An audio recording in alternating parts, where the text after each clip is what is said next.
Police Periyar ground లో 77వ గణతంత్ర దినోత్సవ వేడుకలు ఎంతో అంగరంగ వైభవంగా ప్రారంభమయ్యాయని చెప్పవచ్చు. జిల్లా కలెక్టర్ చెరుకూరి శ్రీధర్ కావచ్చు, అలాగే సచికేతన్ విశ్వనాథ్ ఐపీఎస్ కావచ్చు, అలాగే జాయింట్ కలెక్టర్ నితిన్ మీనా కావచ్చు, వీళ్ళు పెరియర్ గ్రౌండ్ చేరుకొని జాతీయ జెండా వందనం చేసిన తర్వాత ఈ ప్రోగ్రామ్ అంటే ఈ పెరియర్ గ్రౌండ్ లో ప్రోగ్రామ్స్ ప్రారంభించారు. జిల్లా కలెక్టర్ వివిధ డిపార్ట్మెంట్స్ ఏర్పాటు చేసిన స్టాల్స్ ను సందర్శించారు. తర్వాత అనంతరం వివిధ డిపార్ట్మెంట్ల శకటాలు ప్రదర్శించారు. ఈ శకటాలు వచ్చిన ప్రేక్షకులు ఎంతో చక్కగా ఆకర్షించాయని చెప్పవచ్చు. ఎందుకంటే ఆయా డిపార్ట్మెంట్లు, విద్యాశాఖ డిపార్ట్మెంట్ కావచ్చు, మెడికల్ డిపార్ట్మెంట్ కావచ్చు, అలాగే ఫారెస్ట్ డిపార్ట్మెంట్ కావచ్చు, పోలీస్ డిపార్ట్మెంట్ కావచ్చు, ఫైర్ డిపార్ట్మెంట్ కావచ్చు, వివిధ డిపార్ట్మెంట్స్ వాళ్ళ శకటాలను ఎంతో చక్కగా అక్కడ ప్రదర్శించారని చెప్పవచ్చు. మనము అక్కడికి వచ్చిన వీక్షకులు కూడా ఈ శకటాలను ఎంతో చక్కగా సందర్శించారు. అలాగే పోలీసులకు ఎంతో కీలకంగా వ్యవహరించే పోలీస్ డాగ్స్ కూడా అక్కడ మంచి షో నిర్వహించాయి. ఎంతో వచ్చిన వీక్షకులను ఎంతో ఆకర్షించాయని చెప్పొచ్చు. పోలీస్ డాగ్ షో కూడా అక్కడ చాలా చక్కగా నిర్వహించారు. తర్వాత ఫైర్ షో కూడా నిర్వహించారు. ఈ ఫైర్ షో కూడా వచ్చిన ప్రేక్షకులను ఎంతో ఆకర్షించిందని చెప్పవచ్చు. తర్వాత వివిధ స్కూల్స్ నుంచి వచ్చిన విద్యార్థులు కూడా ఎంతో చక్కగా అక్కడ కల్చరల్ ఈవెంట్స్ కూడా ప్రారంభించారు. అక్కడికి వచ్చిన విద్యార్థులు కావచ్చు, తల్లిదండ్రులు కావచ్చు, ఎంతో అక్కడ జరిగిన పోలీస్ పెరియర్ గ్రౌండ్ లో జరిగిన ప్రోగ్రామ్ పూర్తి స్థాయిలో వీక్షించారు.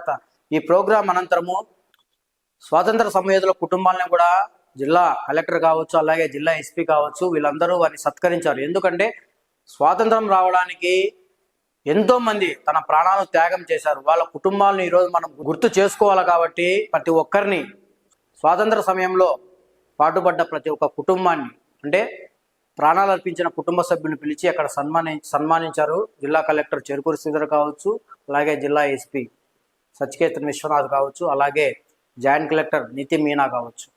జిల్లా కలెక్టర్ చెరుకూరి శ్రీధర్ గారు అంటే గవర్నమెంట్లో ఎటువంటి స్కీమ్స్ ఉన్నాయి, ఏంటి, ఎలా ఇంప్లిమెంట్ చేస్తున్నాము, ఎలా ఇంప్లిమెంట్ అవుతున్నాయి అని చెప్పి కూడా ఆయన ఎంత చక్కగా స్పీచ్ ఇచ్చారో ఆ స్పీచ్ ఇప్పుడు మనం విన్నాం. చేకూరనున్నాయి. అదేవిధంగా ప్రజా ఆరోగ్యంలో అమృత ఫేజ్ 2 పథకం కింద కడప నగరానికి 22 MLD అదనపు నీటి సరఫరా గాను 67.73 కోట్ల రూపాయలతో చేపట్టినటువంటి అభివృద్ధి పనులు 39.5 కోట్ల రూపాయలు చేపట్టిన 20 MLD పనులు 2026 మార్చి నాటికి పూర్తయ్యేలా పనులు శరవేగంగా సాగుతున్నాయి. అదేవిధంగా జిల్లాలో ప్రొహిబిషన్ ఎక్సైజ్ శాఖ ఆధ్వర్యంలో నవోదయం 2.0లో భాగంగా జిల్లాను నాటుసారా రహితంగా మార్చడం జరిగింది. జిల్లాలో అక్రమ మద్యం విక్రయము, అక్రమ రవాణా, నాన్ డ్యూటీ పెయిడ్ లిక్కర్ అమ్మకాలని అరికడుతున్నాము.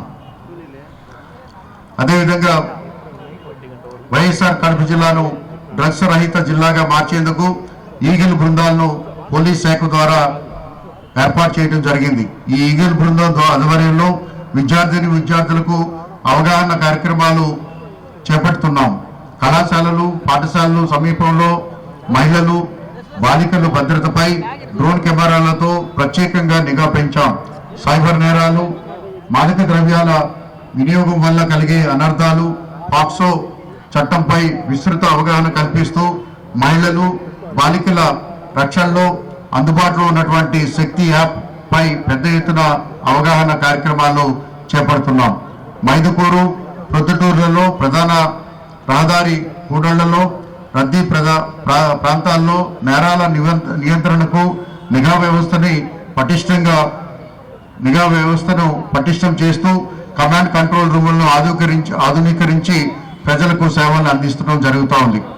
జిల్లాలో అభివృద్ధి సంక్షేమ కార్యక్రమాలను ప్రజలకు అందించడంలో కృషి చేస్తున్నటువంటి గౌరవ జిల్లా ఇన్ఛార్జి మంత్రివర్యులు శ్రీమతి సవితమ్మ గారికి, అదేవిధంగా మెంబర్ ఆఫ్ పార్లమెంట్కి, అదేవిధంగా జిల్లా పరిషత్ చైర్మన్ గారికి, నగర మేయర్కి, అలాగే ఎమ్మెల్సీల గారికి, అలాగే ఎమ్మెల్యేలకు, అలాగే జిల్లా జాయింట్ కలెక్టర్ నితిన్ మీనా గారికి, అలాగే సబ్ కలెక్టర్, అలాగే ఇతర జిల్లా అధికారులకు తమ వంతు తోడ్పాటును అందిస్తున్నటువంటి ప్రభుత్వ శాఖ సిబ్బంది అందరికీ కూడా మనస్ఫూర్తిగా అభినందనలు తెలియజేస్తున్నాను.